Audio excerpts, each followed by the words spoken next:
when someone sells $1 billion worth of product in 24 hours, as a guy who literally specializes in helping creators make more money, push you to research it. It seems like a no-brainer. After this, he's going to do a research paper. He's going to send it to me so I can sell $1 billion tomorrow. What I'll do is I'll make a call to our Shanghai office and get all the data, and I'll definitely share that with you. Disruption. It is time for a new competitor to come out, really level up monetization so people can make money. But I'm good. I'm fine with YouTube ruling forever. I love YouTube. I love this platform. I've dedicated my life to it. I mean, if no one else wants to split revenue and they all want to be greedy, so everyone keeps coming to YouTube, I'm fine with that. Yeah, well, you figured out how to, be the GOAT of YouTube, 100%. Yeah, so like that's fine. But do you think there's a chance that a TikTok can come out and have like a more aggressive rev share? Of course. Well, no. There's no world where any of these companies are giving more than YouTube, because YouTube gives 55% to the creator and only takes 45%. Zero shot. Like TikTok's gonna come out and be like, we're giving 60% of our revenue that up to this point we've kept all to ourselves. Like no world where that happens. I don't know. I think there needs to be an investment made on that level. Personally, I mean, yeah, obviously that would be wonderful for creators. It'd be the best thing that could ever happen. It'd help so many people that are earning hardly any money, like just be able to pursue what they love full time. It'd be phenomenal. It'd change unfathomable amount of lives. But still, there's just no world where they're going to do it. More realistically, there's probably more brand collabs on like the TikToks and the Instagrams right now because it's much more quick turn.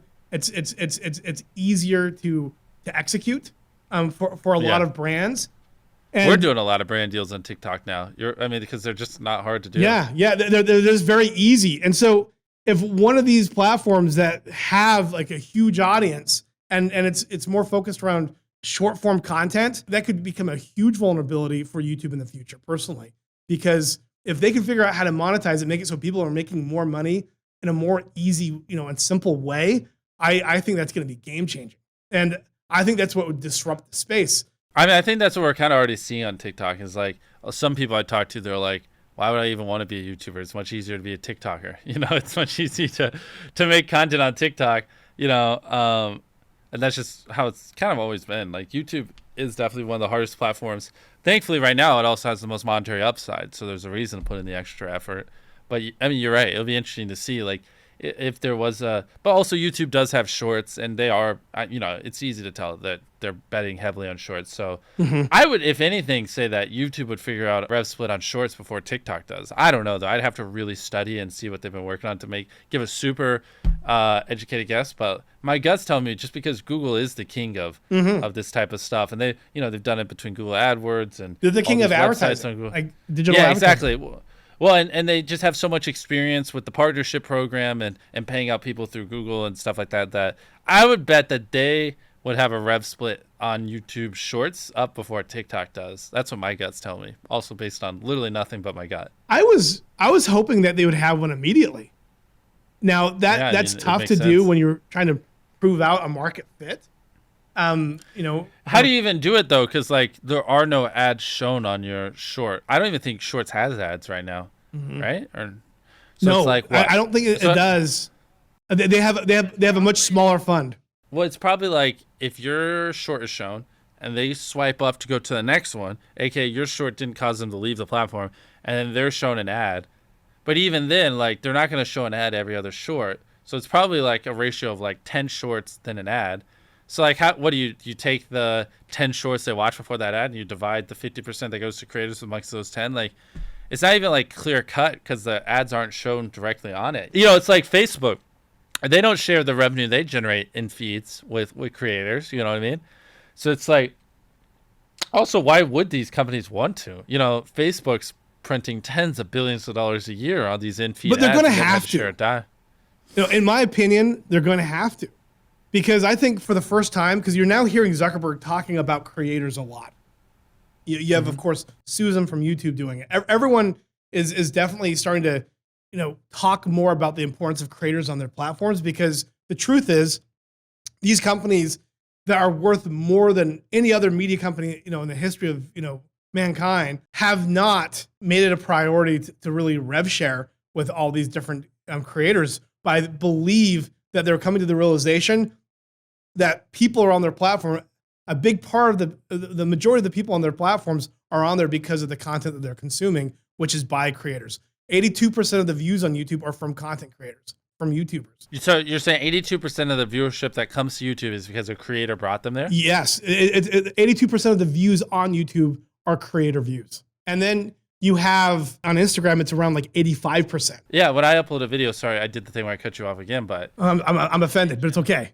The whole purpose of this interview is so I can talk as much as possible. True, you're right. I should just put tape on my mouth. But like, I guess an example would be like when I upload, millions of people come straight from that notification and open up YouTube within the first couple of hours. So yeah, I mean, that's an example of like creator bringing literally millions of people to the platform to get them to open it up purely because I uploaded a video. I think for these platforms to maintain viewership, I think whoever comes in and truly like competes with YouTube on monetization and rev sharing, that's one of many like factors that need to happen. I don't see anyone though in the next 3 to 5 years that's competing with YouTube's rev share. Like, not you. There's just been so much time and there's so much money right now. I mean, like, creators are making more money than ever. It's like, you know, even if TikTok launched it right out the gate, people are going to just be printing money.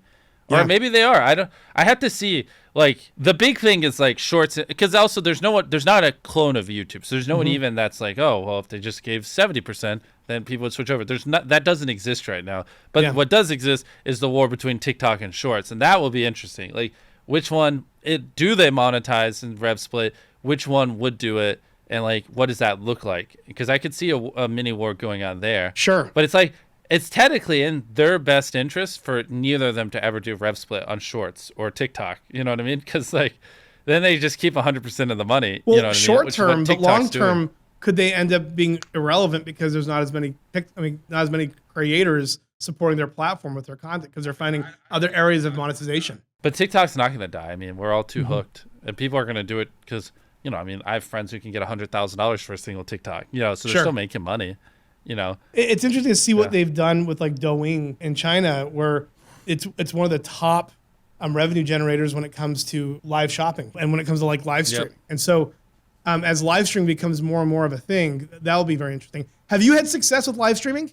Yeah, live stream is great for selling stuff. If you dropped a new product, do a live stream, do something fun like little games people will pop in. And, you know, speaking of China, didn't that one guy sell like $1 billion worth of products or something? Yeah, that's Lipstick Brother. In 15 hours, it's $1.9 billion. Is that through like, it's like their version of Amazon, and that was through affiliate links? It wasn't his products. Yeah, so it wasn't his products. It was a variety of products. And it was on a holiday where there's a lot of discounts and live streaming products. And then Via, another one on Taobao, did, I think, 1.2 billion in 15 hours. Do you know how many concurrents they had? I have no idea. I'll have to look at that. My team does. See, like, if someone's moving that kind of freaking revenue, you would think like all in Mandarin. It was all in China. Yeah, I know. That's where it's like, why has someone not gone through, broke down like, here's how many concurrents they had, here's every word he said, here's bro, that kind of revenue in a day is unfathomable. And like, it's not another currency. Those are US dollars.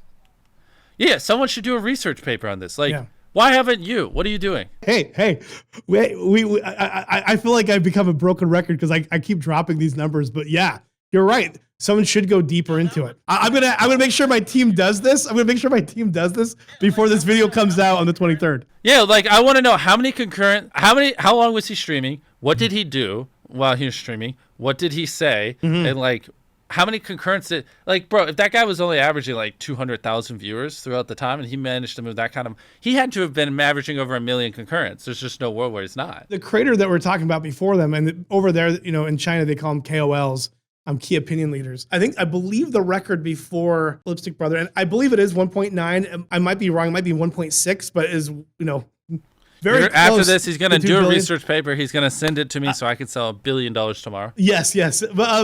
But before Lipstick Brother, it was Xinba, who's nicknamed the king of live streaming in China, and the record there was 305 million in a day of selling different products. Get me those research papers. Okay, we'll do. I'm everything. Sure. What I'll do is I'll make a call to our Shanghai office and get all the data, and I'll definitely share that with you. Perfect. That's actually one thing I really appreciate with you is I feel like we have a lot of back and forth on like looking at numbers, and that's fun. Agreed. And I force you to, when someone sells $1 billion worth of product in 24 hours, as a guy who literally specializes in helping creators make more money, push you to research it. It seems like a no-brainer. You need a better circle around you. The fact that no one has brought you up to speed on this is abysmal. Fire your friends.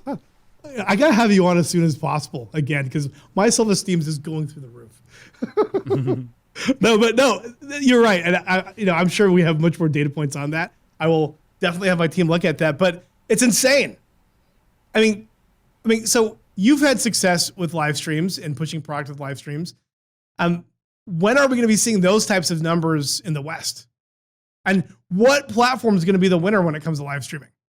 I'm sorry, I'm asking you all these theoretical, futuristic questions. It's fun. I enjoy I haven't thought about these things since the last time you came over. So it's fun to like get a refresher. I mean, right now it's just YouTube still. I mean, I don't know. We did like creator games on YouTube and we had over 1 million concurrent viewers. That's amazing. Like, yeah, that was great. The thing is, like, right now it's just not really effective. The checkout sucks. There's not one-tap checkout. Like, YouTube should just save, and I'm like yelling at them like every quarter. Like, this is abysmal. Like, when I upload a video and I'm like, and I drop new merch or a new chocolate bar or a new thing on Beastwear, I should be able in the video to point to it and you just tap and it just says, "Are you sure you want to buy this?" You hit yes.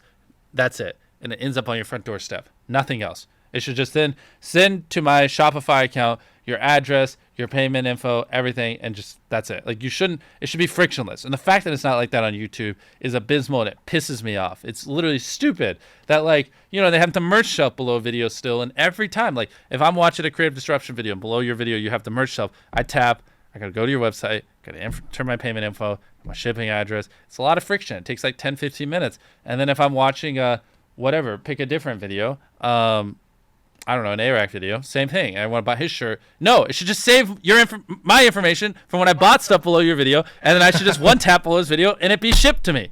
That's it. And so I don't think you're going to see that kinds of numbers until they get the friction down, which, I mean, YouTube could be a powerhouse for moving unfathomable amounts of product if they just got one tap checkout and they just made it more frictionless, in my opinion. They should definitely have a MrBeast product team and dev team that just creates features for you specifically. I agree. Bro, because part of the problem is if you're like, let's say you do a merch drop, and you promote it 6 minutes in a video and it's a 10-minute video, those people have to leave the video if they're on their phone, open up Safari or click the link in the description. Basically, it kills your attention. When you're promoting a product, you're saying, "Hey guys, click off this video and go to my website." Hurt my retention. And that's another problem. And that's partly why I don't like to promote many products in my videos, is because, or as little as possible, because I don't want to murder the retention on these videos I'm spending sometimes $3 to $4 million on. But you get it where I go, "Hey, buy this shirt. Just tap here. You don't have to leave the video. Just tap and then tap yes." Okay, back to the video. I don't have to kill my retention. They don't have to leave. They don't have to go to Safari. They don't have to close the YouTube app. My retention is spared, and they can still buy my product, and I can still move millions of dollars worth of volume. You know what I mean? And I think it's brutal. Yeah, so it needs to be a frictionless, more simplified process. That does not hurt retention.